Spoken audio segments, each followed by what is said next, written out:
It's Alicia Kay. Another month has come to an end, which means not only am I having my monthly existential crisis, but it's also time for my July wrap-up. I'm going to talk about 6 books.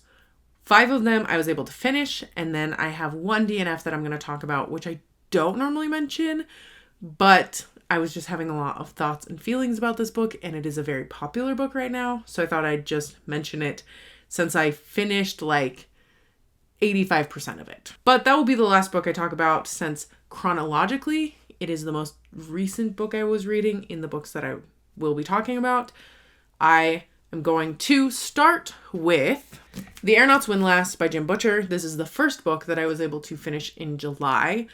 And this is the first book in his Cinder Spires series. And this is like a steampunk, fantasy, sci-fi kind of everything all in one book series.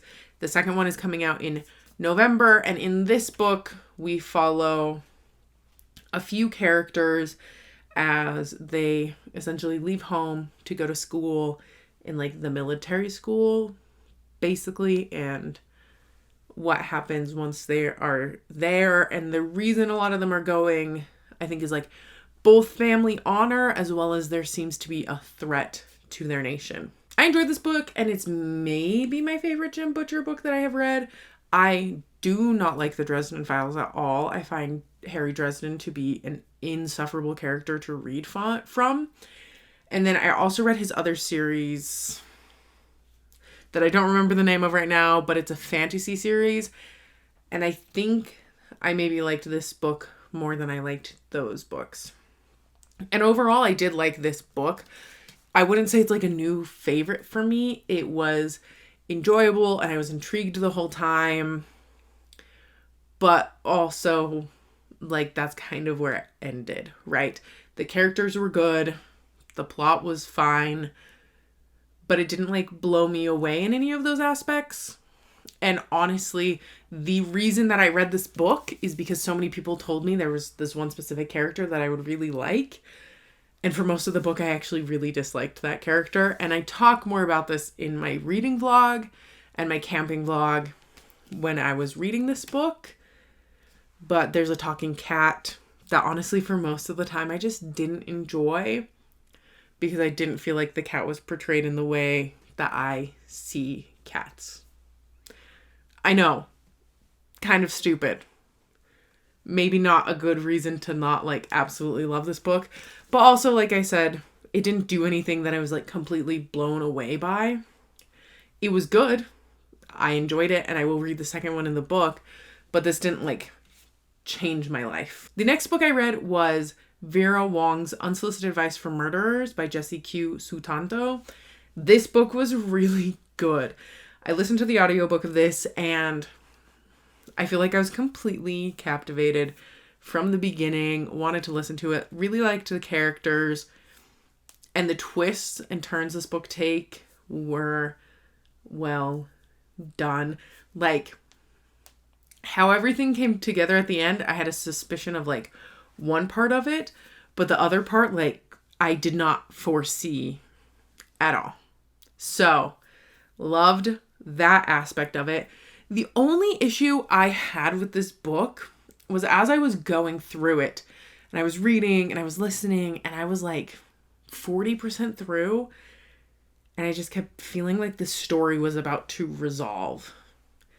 And it didn't, and I liked the book. I actually really liked the book. But I think there was a couple issues with pacing in this book where I felt like the story was ready to resolve way earlier than it was actually ready to resolve. And then like something new would get introduced, but it felt like kind of all of a sudden and a little jerky because it was like, oh, we're resolving and everything feels like it's going to be wrapped up with a nice little bow, except for no, it's not. But this book was good. Loved the characters. And like I said, the twists, the turns, the surprises. I also enjoyed all of those as well. The next book I read was Dinosaurs Before Dark by Mary Pope Osborn. This is the first book in the Magic Treehouse series, and I read it in Spanish because I saw it available in Spanish, and I was like, this will be a good way to practice my Spanish. I do think it was maybe like a little bit below my level, but was still nice because there was a decent amount of words in there that I didn't necessarily recognize. And then also the nostalgia factor really hit me, and I enjoyed it. It was really fast to read, which was good. And also nostalgia, loved it, had a great time, like feeling like a kid again. Even though I don't remember if I actually read these books when I was a kid, I definitely feel like I did. I don't have any memories of it because my long-term memory is garbage, but it made me feel a little bit like a kid again, and I enjoyed that aspect of it. The next book I read was The Sword of Kaigen by M.L. Wang, and this was the best book of the month. Hands down, easy. This was my favorite book I read this month. I didn't read a whole lot of books, so there's not actually a lot of competition, but this book was so well done.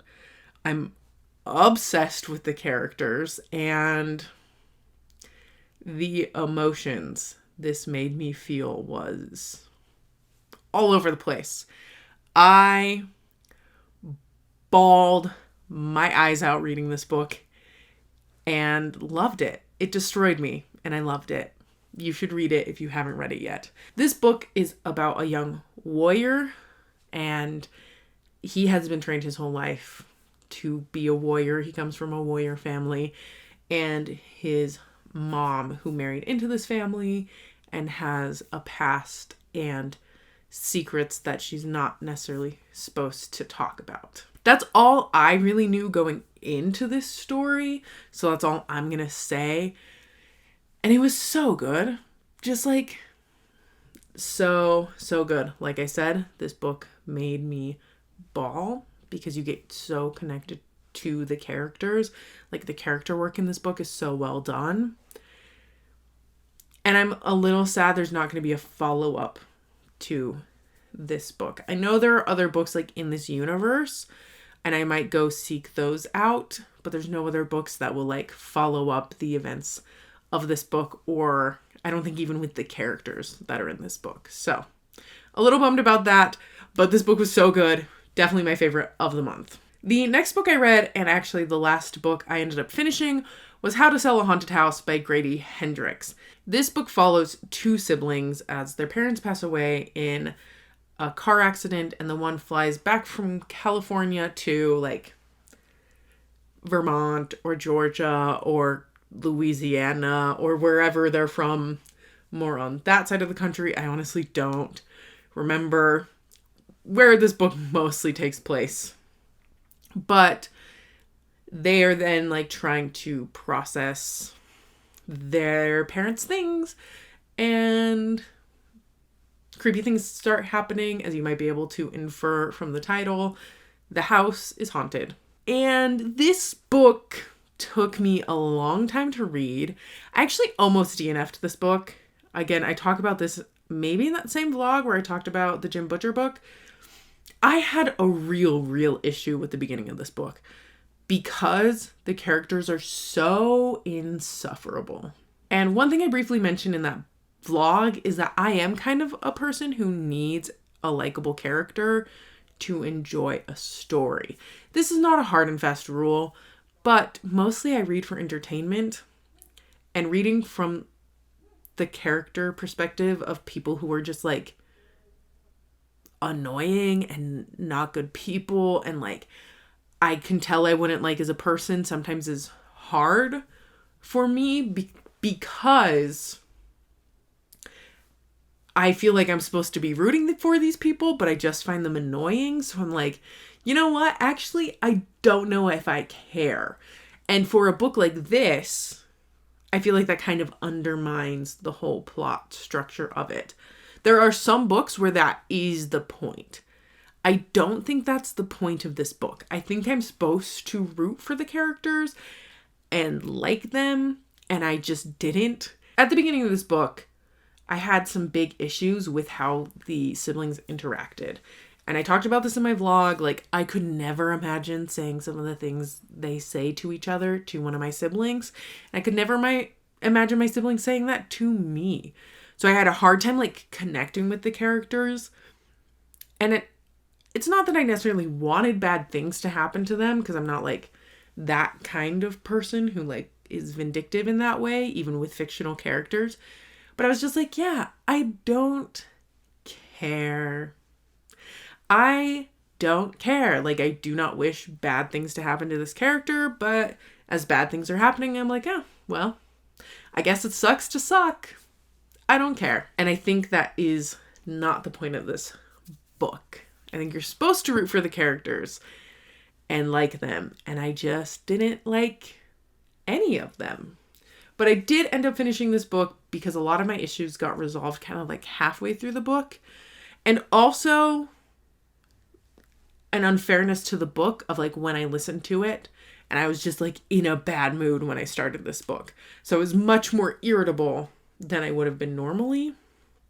Like, I never would have liked these main characters, I don't think. But also, I was like more irritable than normal. For me, these characters didn't really have any redeeming qualities. And they didn't necessarily feel one-dimensional, but also they kind of did, in that I feel like most normal people have at least some redeeming qualities. And to have a book where like you don't necessarily see many redeeming qualities, especially in the beginning when you're supposed to like start to root for these characters and start to care about them, and just not really seeing any redeeming qualities, I was like, well, sorry, but also not. So I almost didn't finish this one, but I did, and I liked the ending a lot more than I liked the beginning. And the last book I'm going to mention in this vlog is the one I did not finish, which is Tomorrow and Tomorrow and Tomorrow by Gabrielle Zevin.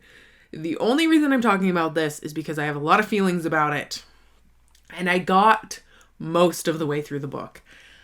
I only had an hour and a half left when the loan automatically returned to my library because I did not finish it in the 21 days I had to listen to it.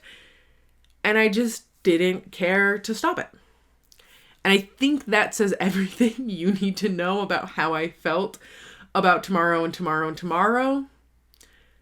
At least the portions I read. I thought about DNFing this book the whole time I was reading it. I know this is like the internet's favorite book right now.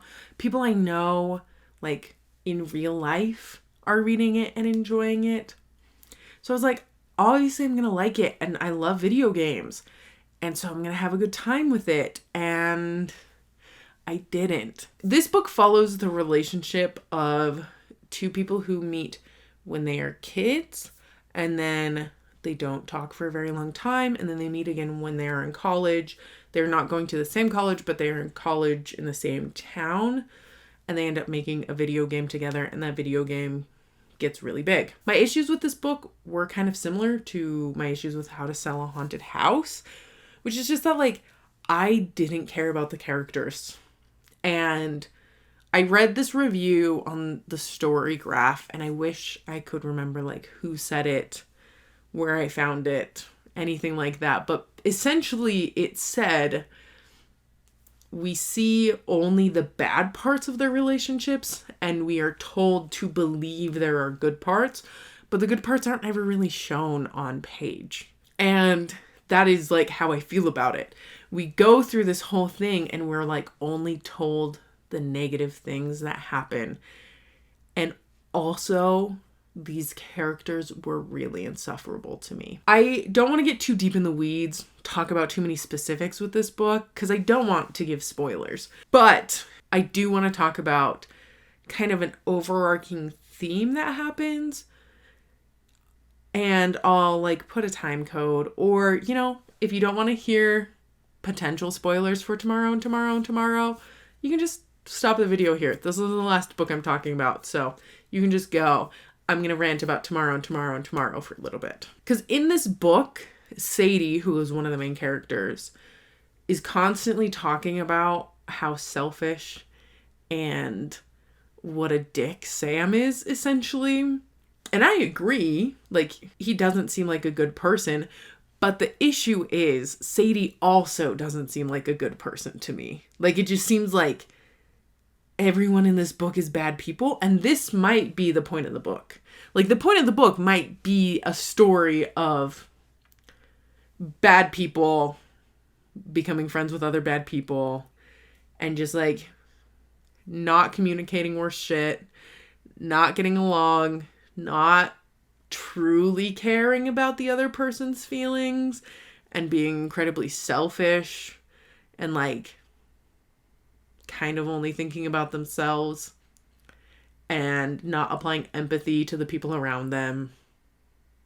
Maybe that is the point of this book. And this comes down to me needing somewhat likable characters to care what happens. Because throughout this book, because I didn't like the characters, when these bad things would happen, I'd be like, yeah, well, sucks to suck, I guess. I don't care. I don't care if you two fight or whatever. I don't care if your game doesn't sell well. Because I'm not invested in these characters and I don't like these characters, I don't care when bad things happen to them. Maybe that is slightly controversial to say for this book.